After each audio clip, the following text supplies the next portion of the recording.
Okay, let's make a start. So welcome everybody to this Orca and Ansible webinar. Some of you may know, we've done a series of webinars before centered predominantly around Red Hat technology and specifically OpenShift. And here's another one which has a slight twist on it because it's not completely based on Red Hat technology. It's actually based on something that we have built ourselves as well.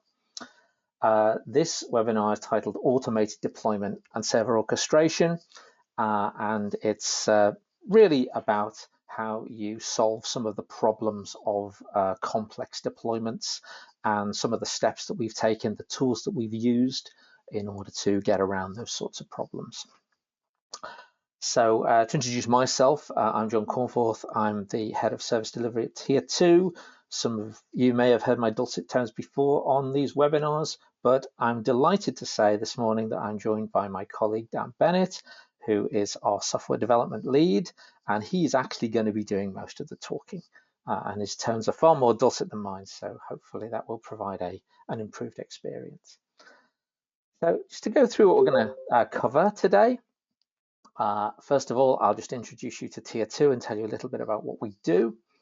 And then I'm really going to turn over to Dan, who is going to explain all of the problems with manual deployment, some of the headaches, and then start explaining to you how we overcome those. So first of all, talking about Orca, which is our sort of orchestration and deployment solution that we built, and also how that is founded on Red Hat Ansible technology and how Ansible works within that solution. Dan will also give you an overview of the solution architecture in a little bit of detail in terms of the components that we've built that make up the solution. And then he'll go into a live demo and show you how we actually do deployments using Orca and Ansible. I will wrap up at the end and explain some next steps. And that's basically what we're going to cover in the next 45-50 minutes or so. So in terms of Tier 2, who we are and what we do, probably best to explain in terms of what we do. We are predominantly a custom development organization. So we provide solutions to our customers that are bespoke. We use cloud native technologies. We have a history of Java development and JEE solutions, but increasingly we are developing both sort of middle tier and web applications in cloud native technologies. A lot of the work that we do, a lot of the projects that we've been working on recently have focused on sort of middle and back end integration, where we've helped customers solve problems of how to tie all of their existing sort of middleware and services together in an integration, and we've used a couple of integration platforms in order to do that. And we are specialists in middleware consulting, so with a lot of the products and tools that we have used as part of our development projects, we also consult and specialize on those products and help customers to sort of onboard those products. And it won't be a surprise to you guys to know that those products are predominantly from the Red Hat portfolio. As you can see from the lovely funky logo in the corner there, we are Red Hat specialists. And to go into a little bit more detail on that, we're actually we were the first Red Hat premier middleware partner in the UK and Ireland. And some of the products that are listed on this slide here, you can see these are what we specialize in. So I've mentioned integration already. We've done a lot of work with Red Hat Fuse as an integration platform in order to, as I say, tie customer systems together. We deploy applications using the Enterprise Application Platform, JBoss EAP. That's the traditional JBoss server that a lot of you know very well. But increasingly, we are moving into the containerized world and finding that we're able to help customers who want to move into containers and do some digital transformation. So we're using the OpenShift container platform in order to do that. And of course, the subject of today's discussion, which is Red Hat Ansible, which is really about automation and about the ability to provision and deploy applications far more easily and basically with a touch of a button. So those are the sort of technologies that we specialize in when we're delivering our custom solutions. And in terms of that delivery, we have a wealth of experience. We've actually been in existence for 18 years as a company. And in that time, we have a track record of delivering in an agile way, using agile methodology across a whole variety of industry sectors. I see some of whom are represented on this webinar today. But throughout that whole experience that we've had, we've always hit the problem of how do we deploy this stuff? How do we control the environments? How do we make sure that we are doing good configuration management? And how do we make sure that we are always deploying everything that the application needs into every environment, which has been really a constant challenge throughout our history. So what I'm going to do now is I'm going to turn over to Dan, who is going to explain what some of those challenges are in a bit more detail and also how we overcome them. So over to you, Dan. As a developer, it's often a requirement to deploy whatever you're working on to a remote server. This could mean uploading and starting an application or service, updating some configuration or properties file, running a patch script on a database. It's really any management of anything that exists on a remote server. A typical deployment can take anywhere from 10 minutes to a few hours, depending on the size of the deployment, the number of items that require updating. And say, for example, you have an application with 10 or more microservices and a web application. You would need to download and deploy each one of those artifacts individually. And obviously, it could take even longer if you need to deploy to more than one server. During a typical deployment cycle, we might need to deploy 1, 2, 10, or even more times a day as new features or bug fixes are produced. Even assuming they only take 10 minutes each, that's still potentially more than 2 hours of the day on average spent performing deployments alone. So a better way. So I started with the goal to speed up everyday deployments by attempting to automate the most repetitive tasks. This included removing any old artifacts from the server, copying artifacts directly from our Maven repository, stopping and starting some of the system services that are used to manage the application, and clearing out any server caches or log files. So for example, on a Wildfly or EAP server, you might want to empty the data and temp directories before deploying new software, just to avoid any conflict with the old code that was deployed. So by automating these key tasks using a set of custom shell scripts, it was possible to eliminate common errors and enable other non-development staff to deploy simply by running the scripts. This approach initially sped up deployment significantly, but it required a fair amount of maintenance and skill in shell scripting. So after a while, I decided to replace the scripts with a more generic solution, something that we could use on some of our other projects. So introducing Orca. Now, Orca began life as a Node.js-based deployment agent that was deployed onto all of the servers that it would manage and configured for each server using a JSON file. A front-end application was also developed as a way of kicking off the deployment by simply passing an artifact name and version to the agent on the desired server.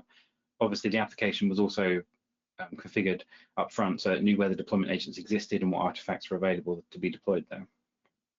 And then each of the previously shell scripted tasks were performed by the Orca deployment agent directly on each one of these servers, with the result returned to the front end for the user to determine success or failure. This meant that the user wouldn't necessarily need to connect to a server or go through any of the hoops to get on to the application server to perform the deployment. They could just simply kick it off in the browser, wait for it to be complete, and see the result.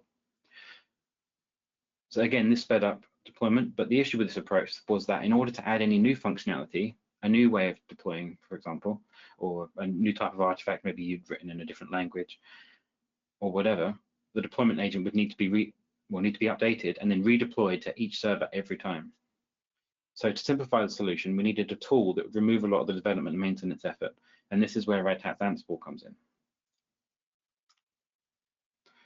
So Ansible, to give you a little bit of background here, Ansible is a deployment tool that aids developers, DevOps, and infrastructure teams remotely manage their servers. The main uses include provisioning servers, deploying software, managing remote machines, and it really became the perfect partner solution for Orca because it's agentless, meaning it only needs to be deployed and maintained on a single control machine rather than on multiple servers, as I showed you before. It provides a lot of ready-made cross-platform functionality via the use of Ansible's library of roles and modules, and it gives us the ability to write custom YAML-based playbooks for all of our standard deployment tasks, and also to utilize a set of industry-recognized tools across different operating systems without lots of manual upkeep. So what I'm going to do now, I'm going to show you a quick example of running Ansible in ad hoc. So if I just switch to my terminal here, you should be able to see. Let's connect to Orca.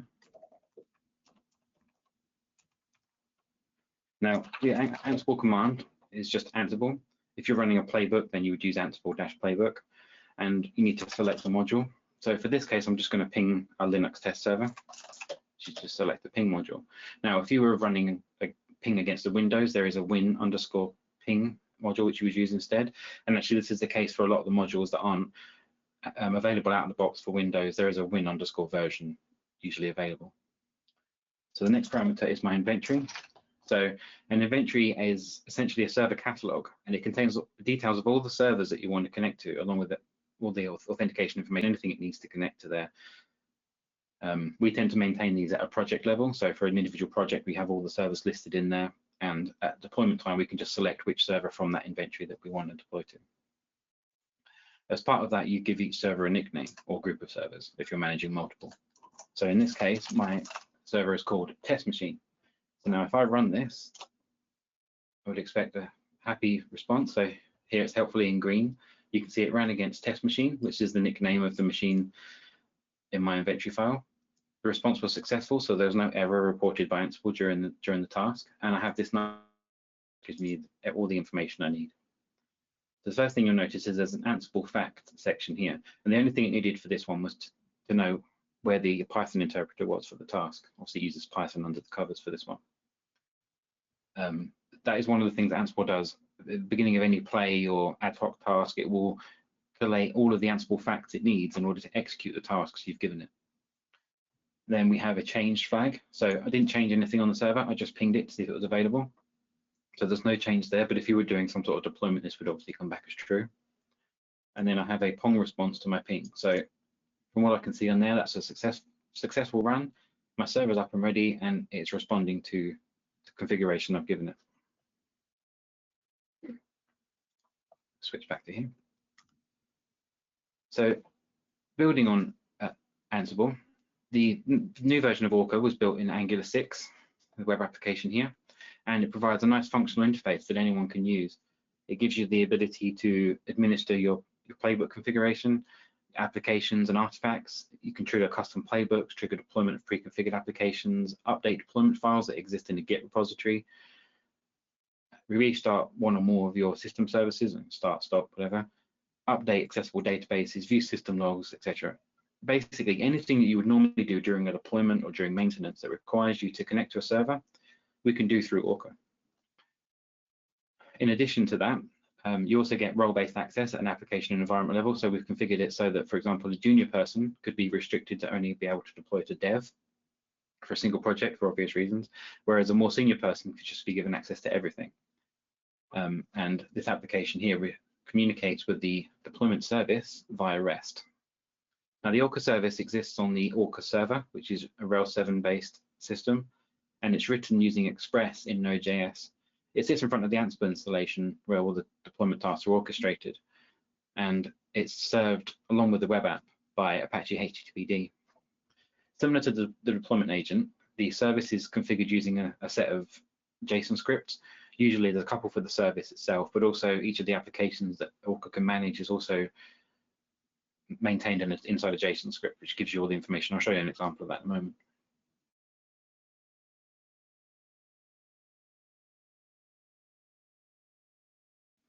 So Ansible does all the heavy lifting. It relies on its own roles and modules, plus also a library, an ever-growing library of custom playbooks that we've started to write, and it will connect to each of these servers in turn and perform all the deployment tasks that we tell it to, basically. So it just removes all of the maintenance we saw earlier with the agent version of the deployment tool. So what I'm going to do now, I'm going to give you a little demo of the application, a little tour of Orca, and then give you a demo of actually running a couple of playbooks. First, I'm going to switch to here. So this is login. As I said earlier, there's role-based access. So I'm going to log in with my demo user who only has access to our demo information. You can see the first place it brings you to here is the application section. So I'm going to skip that for now and switch down to the administration. So you can see as a user, my Orca demo user up here, I have access to maintain this one application called Ansible demo. Now I can add more if I want to, or I can edit an existing one. So if I click into here, you can start to see some of the Ansible configuration. You can see I have my test environment. You can see my inventory file name is test.inventory, which actually, if I switch back to the terminal, you can see it's the same one we used here.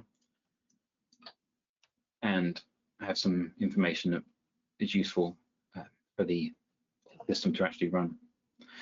Now, inside Orca, it actually exists as a JSON file. So here it is in the background. I'll go into a bit more detail here. So again, we have the name. This is the display name inside the application. We have the inventory that this application relies on. So as I said earlier, we maintain the inventories at a project level. So they exist here. We've got some information to tell Ansible how to download stuff from our repository. So any node artifacts or Maven artifacts, it would connect to here, and it's got all the information it needs to do that. Then we have Slack. So Orca also has Slack integration, where any deployment task you execute, if you provide this information here, it will publish a status and an activity task along with whoever did the deployment to the given channel in Slack. And for those of you who don't know, Slack is it's a pretty standard messaging platform that's used by businesses. It's very similar to Discord for those of you who are gamers. The next section of this is an environment section. So we have one single environment here named test, and inside that environment we've got configuration of that environment. The first section is default vars. So to run a playbook or an Ansible ad hoc task, you provide some variables. Configure. Ping, being an example, doesn't take any variables, but some of them obviously do. And we have some defaults that we provide at an environment level. So you can see here, I have my server as test. The username and user group on that server, being a Linux box, it's service user. I'm going to download anything I retrieve from the Maven repository to this opt microservices temp directory.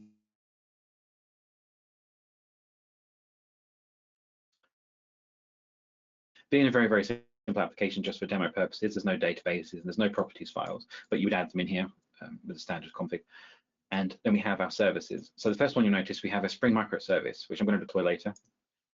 We have the name of the service, and now this would be the name on the actual environment. So if I was to use system control, for example, on a CentOS or Railbox, I would just pass that name to do the command. And then we have the server that it exists on. Again, I could leave this blank and it would default to this one. I've included it here just to show that it could be a bit more verbose. And we also now have Apache HTTPD configured in here. So this is what would serve our application. It provides proxy paths, and it's a quite common tool used on Linux servers. We're not actually deploying this, although we could, but we have the ability to stop and start it. So if for any reason we wanted to bring down a website that's being served by Apache for any reason, stop Apache, done. And then finally, we have our artifact. So again, there's only one artifact. We have a Spring Boot style installation. Now this type tells Orca which playbook to run. We have the download type, which is Maven, so it will look in the Maven repository. And it will use these variables here, so the group artifact version and packaging, in order to search against that Maven repository to find the artifact we want. So being a Spring Boot application, it's a jar file. It's version 1, and it's named Ansible demo. It's just for this. So again, we have service name as the next one, and you'll see that matches this here. So in a separate place, we can manage the service or we can deploy, and this section here will use this service when it's deploying.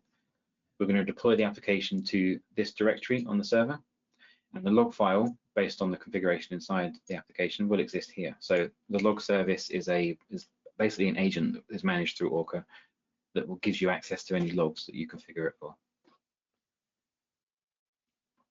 So very basically, this is a relatively simple application config file. Now, if I switch back to Orca, there's another section of the administration here, which is playbooks. So to begin with, we have a subset of standard tasks that we execute on a regular basis. So for example, here, adding a new user to a Linux box, adding certificates to a key store. We have ping test here, which is essentially that's the same thing as I ran in ad hoc earlier. We've got the ability to create MySQL databases, and there's quite a few others. Now, the playbooks themselves are developed inside an IDE and then pushed to our repository and then configured inside here so Orca knows about them. So if I show you, for example, this one, we have our name, relative location inside that Git repository, and then some default variables to kick off that playbook. Whereas, for example, this one here, again, being ping, has nothing, but we could add those if it needed it. So what I'm going to do is I will switch to our utilities section, and I can select this playbook from our drop-down here. So again, these are the ones that are available to this user. And you can see our playbook is called ping test, which is a relative location. So what I'll do is I will show you that.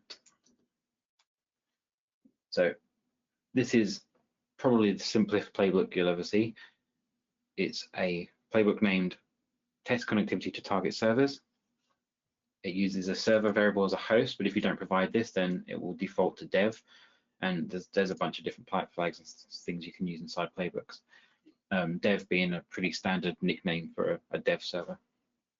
And then we have our list of tasks. So again, Ansible is configured as YAML format, and you can see this is kind of list idea. So you could have multiple plays in a file, multiple tasks in a file.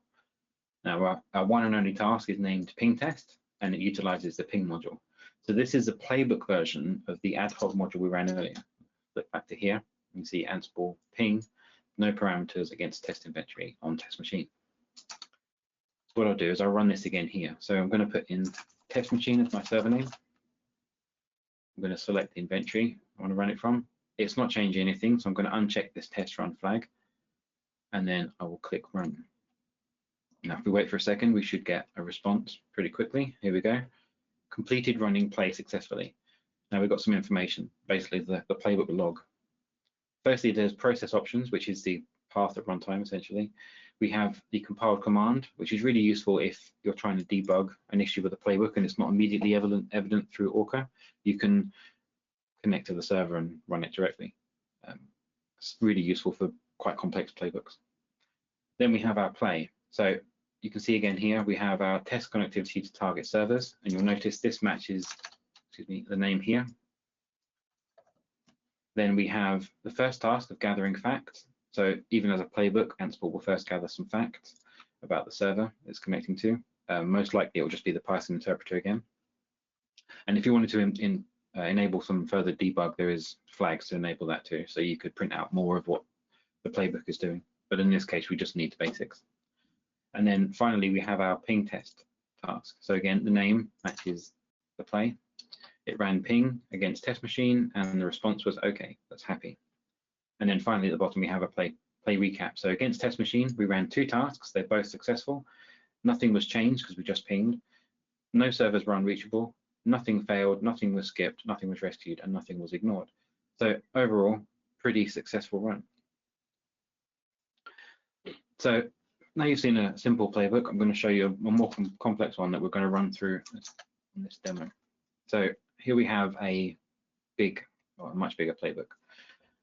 Again, has a name, setup Ansible demo server. We have a host server, which we're going to pass in, and we have our list of tasks. Now I'll just run through each of these tasks. So the first thing is going to install some normal tools. And you see here it uses the yum module. It will install nano, bind utils, and Python 3 pip, assuming they're available. It will update the yum cache, which probably needs to happen, being it's a brand new server with nothing installed on it. It will install the latest version of those, and it provides a lock timeout of 30 seconds. This is really useful from an application perspective, because if another yum task is running in the background, without this lock timeout, it would just return an error. So this will wait up to 30 seconds for yum to finish what it's doing on the server so that we can execute our task. Then the next one is yum module again. So in addition to installing these, I want to do a yum update. So basically update everything to the latest version. Being a brand new server, usually pretty useful to run this, especially for security reasons. Then we have some roles. So we have a bunch of custom roles, which I won't drill down into. You'll see what each of these roles is doing when we run the playbook itself. But essentially, we're creating a tier 2 user with an SSH fingerprint certificate that we can use to connect to the server, because obviously we don't want to use root forever. We'll create a service user, and this is the one referred to in the application config as service-user. that our application will run against. Then we're going to install Apache HTTPD. We're going to install our SSL certificates into there. And here we have a conditional. So when running this playbook, if I was to exclude these variables here, this section wouldn't run. So we just install Apache HTTPD and leave the certificates till later. Then we are going to do our Java setup. So the first thing I want to do is I want to create the opt Java directory using the file module and give it a state of directory. Now, if anybody's wondering, this become is basically become super user. So it's a sudo command, which most of these will be. So once we have our Java directory, I want to install Java. Now, this lean delivery.java is not one of our custom roles. It's actually one that's provided via the Ansible Galaxy, which is a catalog of, well, it's quite a large catalog of roles that provide all sorts of functionality. For example, in this case, Java. But almost anything you want to do is in there, and you can publish your own artifacts, your own roles there as well, if need be. So for this one, I have some variables I need to configure. So I want to install Java. I want a configurable version. So this Ginger2 style parameter here will be passed in at runtime. I'm going to go for the tarball install to my previously created Java path, opt Java. I'm going to download over the web, and I'm going to use this URL. And then when that's finished, it will install Node.js using a custom role. And then we set up our log reader. So as I said earlier, the log reader is an agent which sits on the server that you're managing. And what I want to do is I want to make sure I'm only installing it once. So for this one, I can check if this directory exists and register the result of this stat command to a variable called log reader. Then in my next one, which is install log deployment log reader, I can check that variable. So when log reader not exists, i.e. this path doesn't exist, then run this role. So if this has been installed before, this path will exist and it will just skip this next task. Then we have some server configuration. So we're getting towards the bottom of the playbook now. We have firewall D open ports, which will open HTTP and HTTPS. It's pretty standard ports, 80 and 443, using a firewall D command. And we have our microservice-based installation. So again, this is a custom one, and we're giving it some variables. So we have the name demo, which, if you remember, matches our artifact here. So we've got demo. And we have port 8080, which is what it's going to run on. It's going to use this version of Java, which we're going to install. And this is where we want to install it to. And then as a final step in the playbook, it will disable SE Linux and reboot the box. So if I switch back to the Orca application and click on server builds, I can select my playbook from this dropdown. I can select the inventory, and I've got test machine already pre-filled because that's what I run my last playbook against. And you can see here it's using this setup Ansible demo VM, which is the relative location under that Git repository, has the name and the default variables, which we saw as part of the administration section of this application, as this server. So you can see here we have Java 13 installed, we have our certificates provided, we have the URL to download Java from, we've got the URL to download Node from, we have some extra options for our microservice installation, the location of the Apache config file, and some general information here. So what I'm going to do before I do any of this, just to prove I'm not cheating, I'm going to switch back to my terminal. I will connect to the server we're going to test, we're going to run against, and just show you that there's actually nothing installed.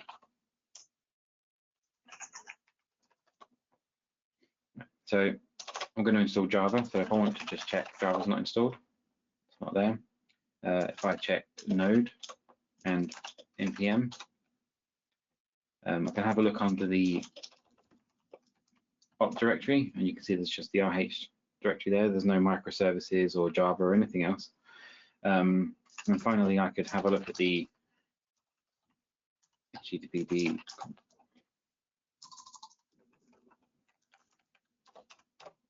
No such file, which would exist if HTTPD was installed. I think it's pretty clear there's nothing there. So what I'm going to do, I'll disconnect, and I will start following the logs. So we use journal control for this. And what I'm going to do to start off with, I'm going to do a test run. Now, this is going to fail purely because it's quite a long playbook, and some of the tasks further down the playbook require some of the earlier tasks to have been completed. So it will fail the test run, and you'll see why in a moment. So I'm going to run this and show you. And click run and wait for it to finish. If I switch back to here, you'll see that it's running the playbook in the background. And then I have my result. So as expected, it returned a warning and or failure during run. Now you see this is quite a bit longer. So again, process options, path, again, we have our compiled command, which is quite a bit bigger because we're passing in all of our variables.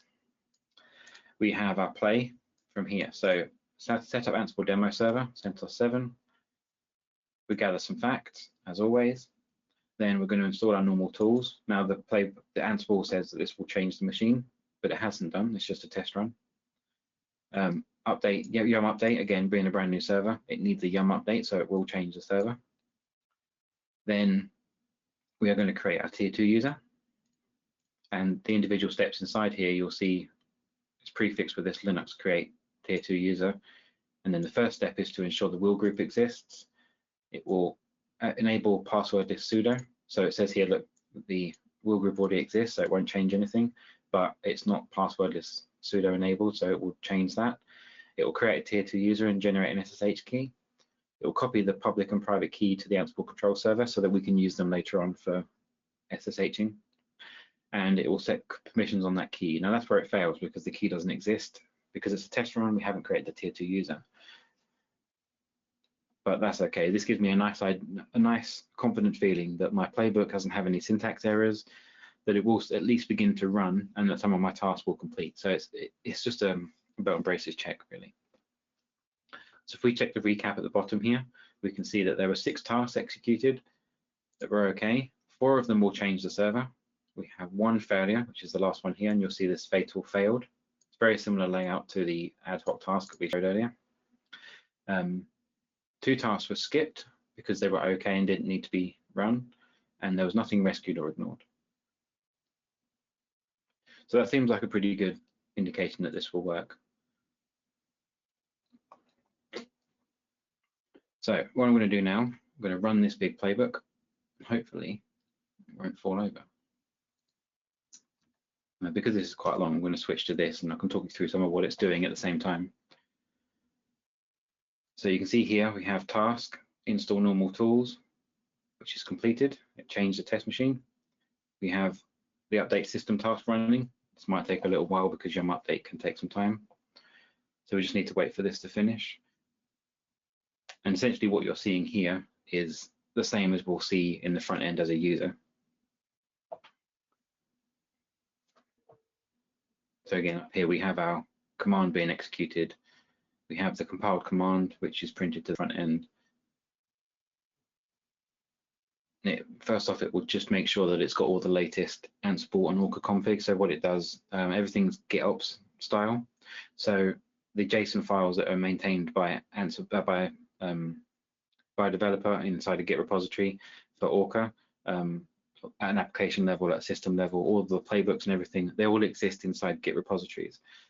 As I said a second ago, that is GitOps, and what that means is a developer can make changes in their IDE for anything really, a playbook, some configuration, add a new application, for example, remove some, do anything, push it into Git, and then it's available almost immediately inside Orca.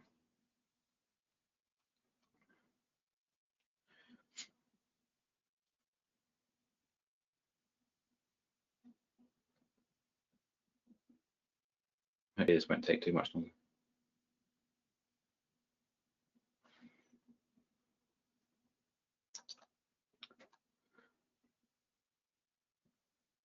Yeah, the user has some feedback to say it's still doing something.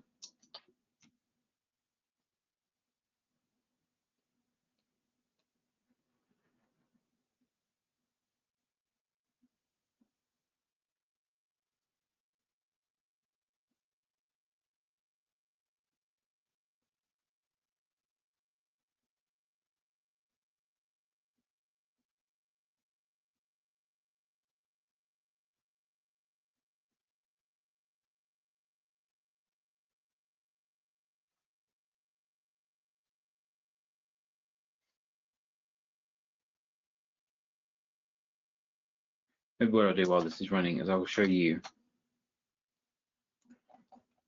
some more about this. So in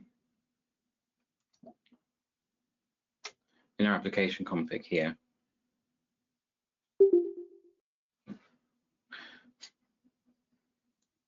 this is the information that we'll use later on as for running the application deployment. I'll show you this once the server's set up. Obviously, we can't deploy onto a server that doesn't have anything installed. I'm still waiting on the Yum update to finish. I'm sure any of you who've managed a Linux server before knows that this can take a little while.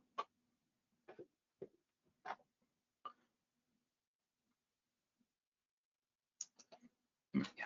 So each of these files here, they exist inside our Git repository at an application level.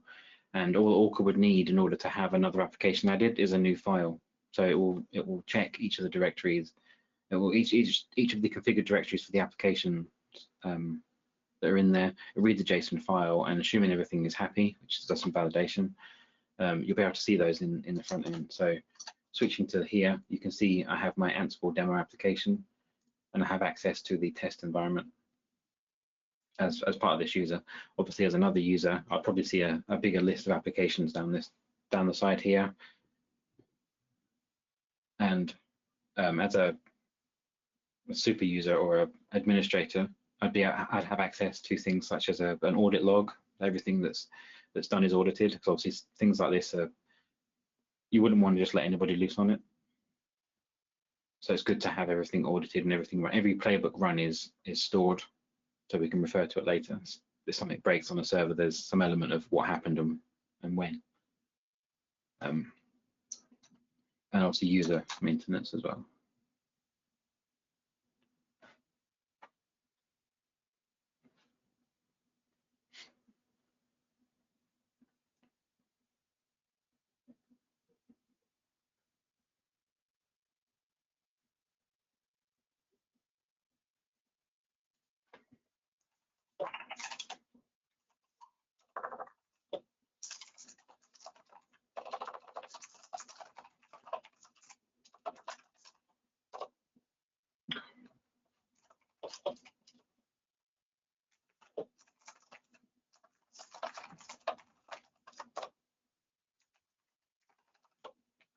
Obviously, as I've run this on a demo, it's complained that the identification has changed, but you can ignore that.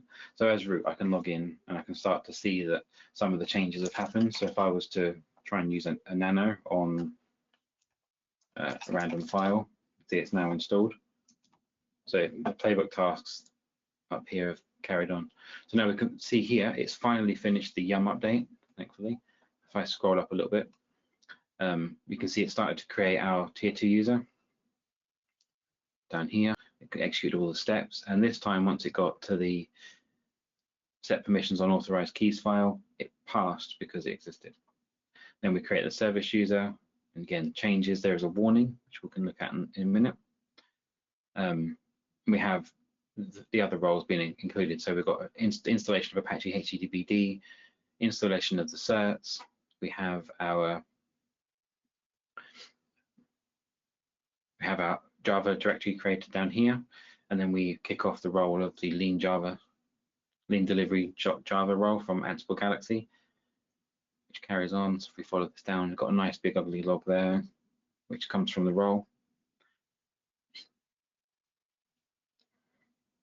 Then as we go down, we're going to install Node.js, as you can see, and if we just follow it down, right down to here, is installed in the deployment log reader at the moment, running the npm build routine.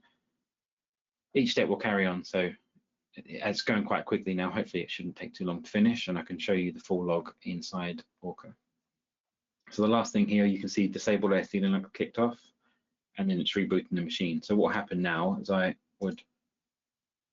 been kicked off of here because the server has closed down, and switch back to Orca. And very, very shortly, as soon as it's finished restarting,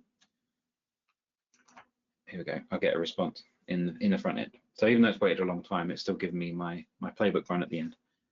So as before, we have warnings and or failures during run. So we can check the log to see what happened and find out if it's a big issue or it's just a warning. So on this actual run, not test run, it has gathered the facts again. It has installed the normal tools, which I showed you a minute ago. Nano was installed on the server, so all happy. It did the update, which took an inordinate amount of time. We have our Linux tier 2 user created. So again, everything was successful right the way down past this task here, which is where it failed before. Then we have our service user created, and you can see here it's creating some configuration directory at the bottom here for the microservice. And we have our first warning. So this has obviously been picked up by Orca, and it's displayed, it's let me know at the top that there is a warning in there.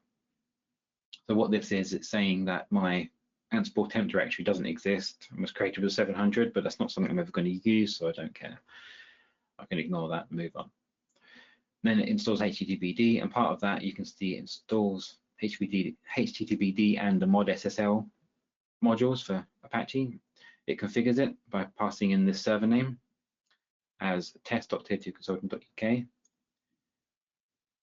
configures a HTTP redirect and the proxy.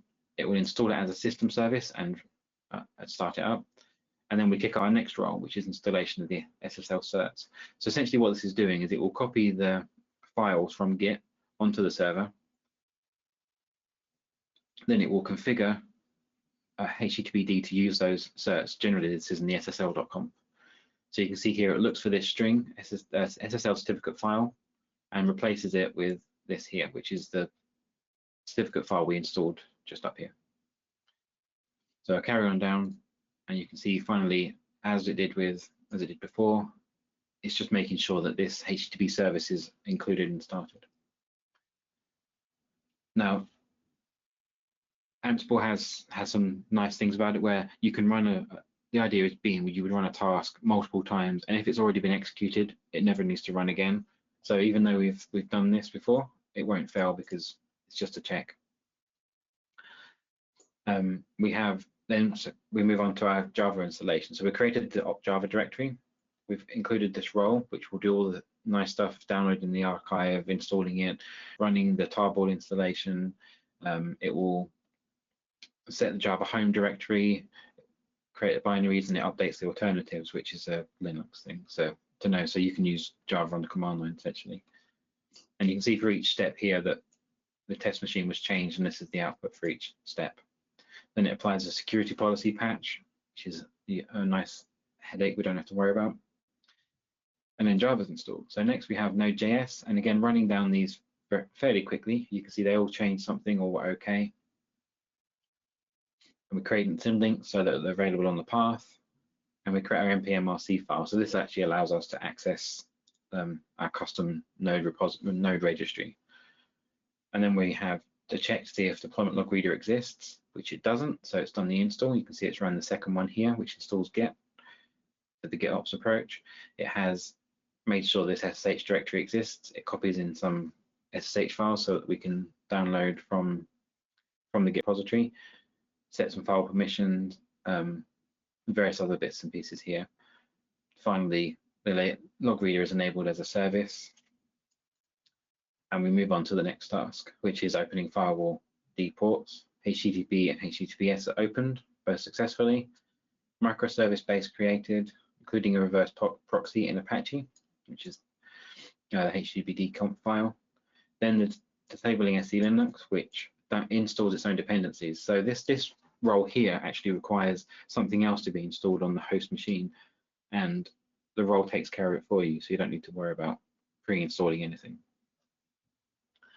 Then we disable SE Linux, and here we have another warning. So SE Linux state temporarily changed from enforcing to permissive. It's a pretty standard warning, but for this simple demo, we don't really care about that. So again, I can ignore it. And then it does a reboot.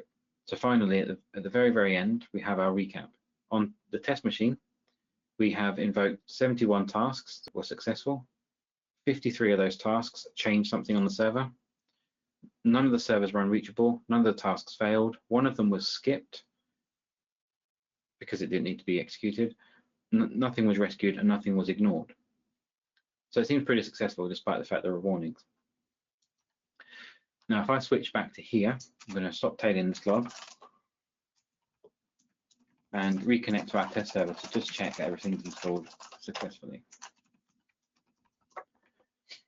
So if some of the commands we executed before, Java version. You can see now we have Java 13 installed. If I do node version 10, if I do npm, and just what I did before, you can see I can now also complete these directories. And at the very bottom here, we have a managed section of that file. So this is the redirect from port 80 to port 443. And we can do that because we have our certificates installed. So it's pretty successful. The run worked and everything's installed the way we wanted it to be.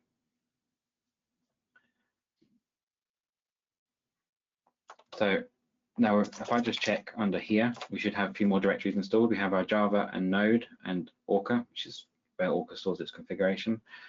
And then inside our microservices directory, we have configuration, logs, store, and temp. The temp directory is where we download artifacts to, remember. This is based on our configuration in here. So our download to is this. And our deploy to is here. So you can see that this directory is being created. And if you look inside that directory, nothing exists because we haven't deployed our application yet. So that's what I'm going to do next. If I switch back to Orca, I can finally go over to here to the application section. I can select my application, select my environment, and you can see I have one demo application installed. So firstly, I'm just going to switch to this tab, and just to show you again, I'm not cheating. Service unavailable. So Apache's running, but there's nothing sitting behind this service. If I check this flag, I want to install version 001. And click deploy. Wait for this to complete. It shouldn't take very long. And this is in the background. This is doing the Spring Boot jar style deployment. And we have a successful completion. So a nice green tick, deployment complete. Process options as before. So again, it's running a playbook in the background, and you can see it determined it should run the Spring playbook. And we have our parameters. It's running a Spring Boot application jar. It's determined it's Linux.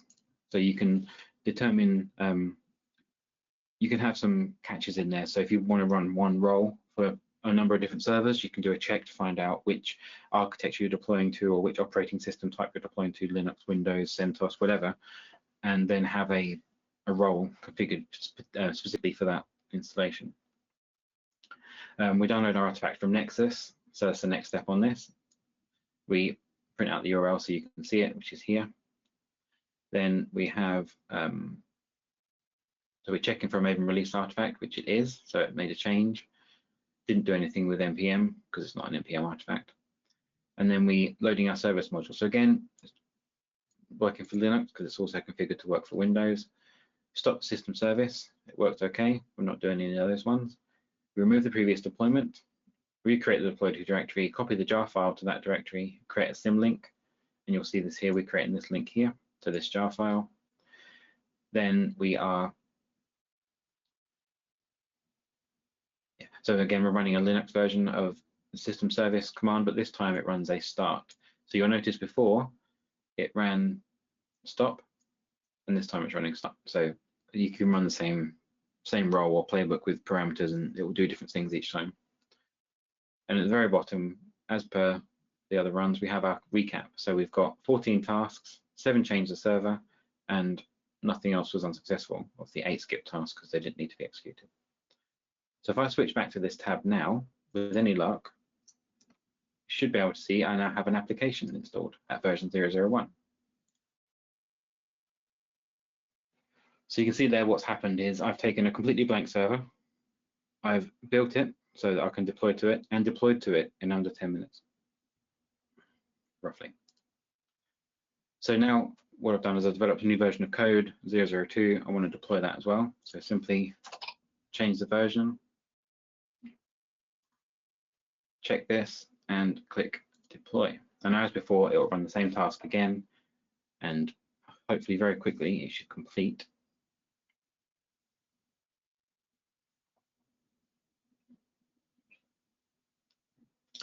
Again, successful, and I'm just going to switch right back to the bottom. Nothing failed. I'm happy. If I switch back to here, refresh my page, I can now see version 2 has been deployed. And it really is that simple. So this is being served by Apache, and you can see my version changed. So what I'm going to do now is, having shown you everything I've got, I'm going to switch back to my colleague John just to close off.